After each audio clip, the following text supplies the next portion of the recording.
Hey, what's up, fam? I'm going to show you a cool little triad exercise you can put in your bag this week. We'll get started right now. Cause just as sure as the sun gives way to the moon, just as sure as the gray gives way to the blue, I'm gonna ride to the heavens child inside my groove. Hey, what's happening, man? It is Monday, March something, 4th, I think. Anyway, let's get into this. If you're new to the channel, go on and hit that subscribe button and the thumbs up if you dig the content. My name is Ted from TedTalksBass.com. For those of you who don't know, I put up a video at least once a week. And here's the deal, man. When you come to this channel, I want you to feel like you're coming over to the crib, kicking it with me, and we're just talking about bass, and I'm just showing you some stuff that I picked up along the way. It's not the only resource, so I appreciate you giving me a few minutes of your time. Let's get into it. I'm gonna play a pad. I think I got this from like freeworshippads.com or something like that. I'll put a link. And so this pad is gonna be over B. Okay, and if you don't know about these pads that you get for like, especially like worship music and stuff like that, a lot of times they're just like a root or a root and a fifth, and they're not like a whole chord. And let's talk about that for a second. So if I play a root, right now I'm gonna play the B. If I play a root and a fifth, that really doesn't tell me anything about the chord. Okay, unless the fifth is augmented or diminished, right? So when you just have the root and the fifth, it's ambiguous, so you can do other stuff with it. Now, having said all that, when I play this pad, everything that I play in the B major scale is going to sound pleasing. So this is what I'm talking about. Check it out. There's our pad, right? On the root B. Any note, I could just land on a note. That's the 10th, 9th. That's the root. 7, 6, 5, 4, 3, 2, 1, 7. And 1. So all of those things are because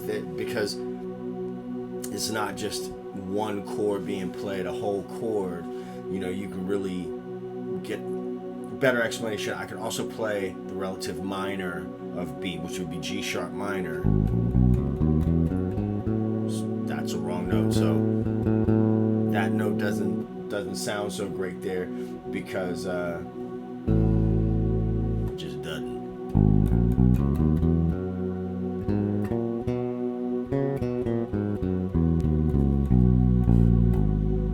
Okay, there's my G sharp minor scale. So anyway, here's the exercise I want to show you. I'm so tired. I've been up. It's Sunday, so those of you know me, I do the church thing on Sunday morning, so I'll be up at the crack. So here's the exercise. I'm gonna stop the pad for a second. What we're gonna do is we're gonna go. I'm gonna call this up, up. And what I mean by up is that I'm gonna play all the triads of the scale as I ascend the scale, but then as I descend the scale, I'm still gonna play ascending triads. So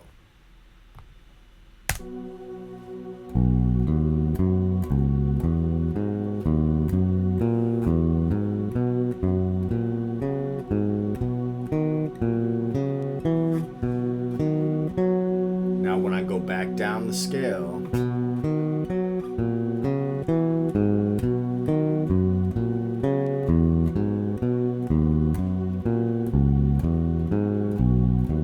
the 7th as well. Okay, this is man, I need to let you see my right hand as well, because this will work out your coordination in your right hand also. So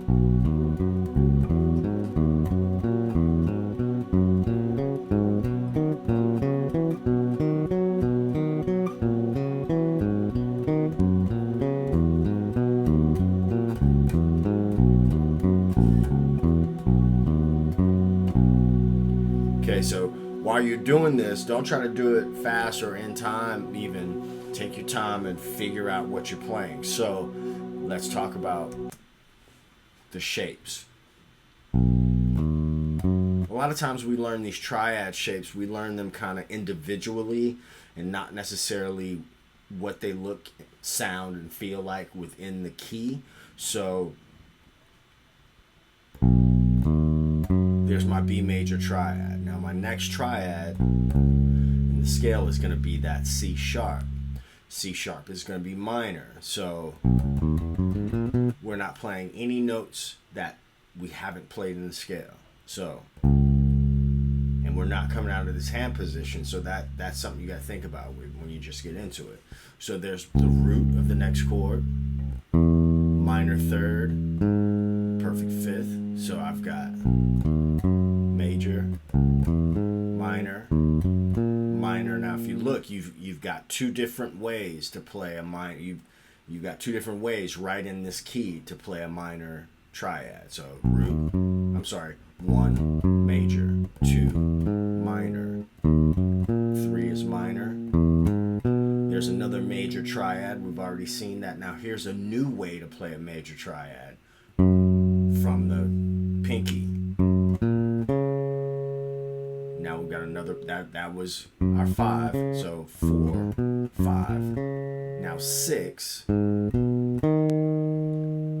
We've already seen this shape, that minor triad shape. Now the only oddball shape that we have, or the oddball chord, is the diminished. So that starts on the ring finger, first finger for the minor third, then 4 frets up for another minor third, which gives us a diminished triad.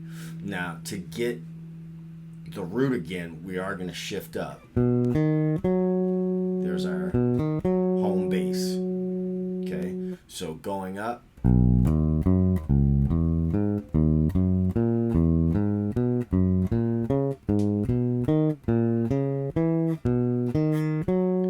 Now when we come back down, we're gonna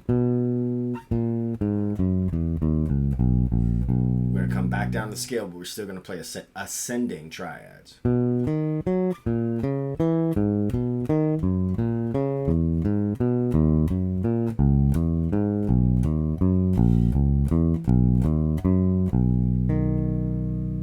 could even round that off with something like,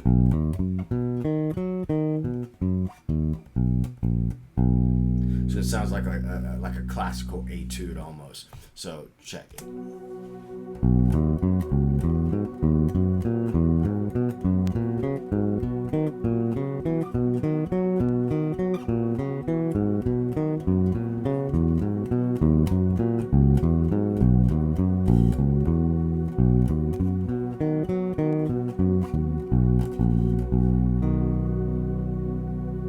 Alright? So that's ascending, ascending, ascending, ascending, and ascending, descending, right? Still playing the ascending triads. Let's trip on this on the relative minor. Let's see if we can do it on a relative minor. So here's our relative minor scale.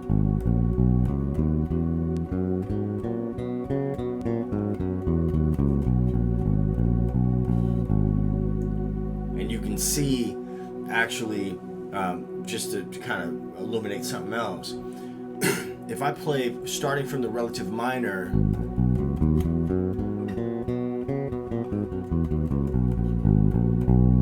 and I meander through that, and then I wind up and I resolve on the B, which is the major scale, right? If I do that, I get the feeling of major. But if I do that same thing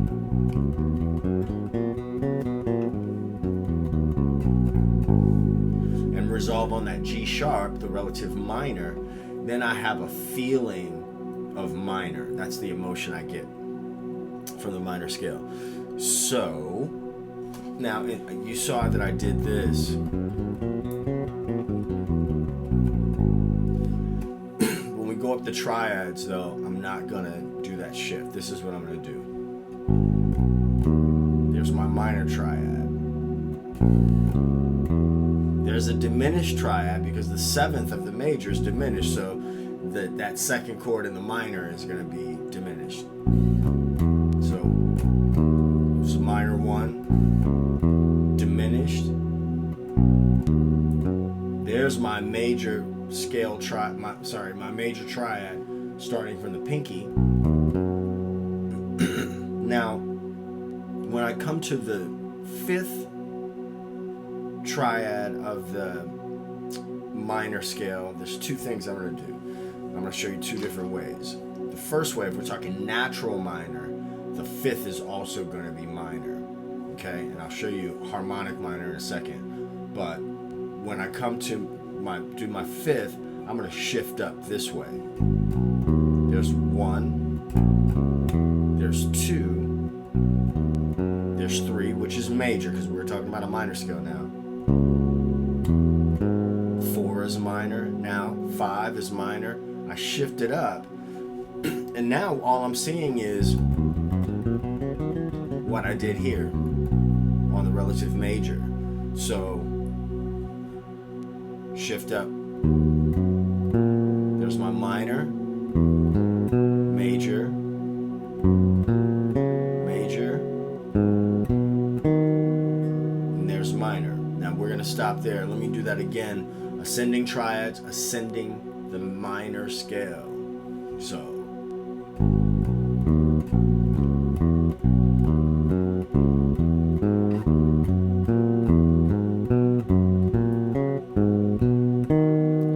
at that point, you're just doing what you've seen already. You did? Okay, now we're going to descend, but we're still going to play ascending triads.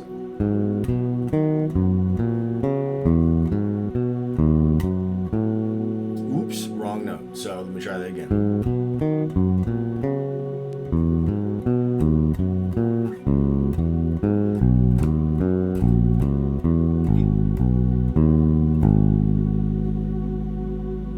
That was a little bit quick, but just minor, diminished, major, minor, minor, major, major, minor. Let's go back down. Minor, major, major, minor, minor, major, diminished.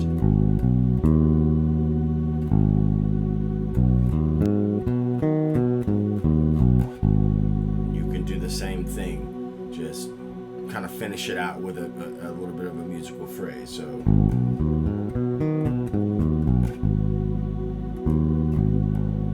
let's talk about the harmonic minor scale.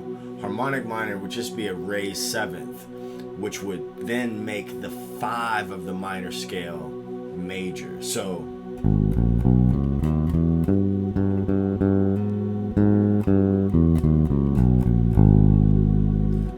then instead of this one being minor, it would turn out to be major.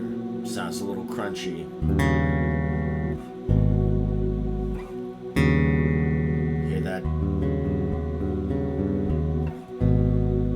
So, major, diminished, major. Did I say major twice? Minor, sorry. Diminished, major, minor. Now watch this. Major, major, major, minor.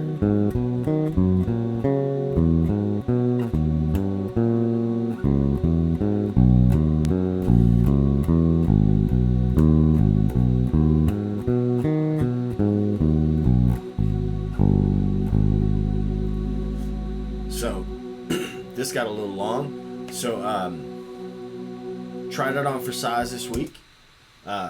Play around with that, be mindful of your right hand, and I will see you in the next video. If you haven't done so already, hit that subscribe button, and I'll see you in the next video. Peace.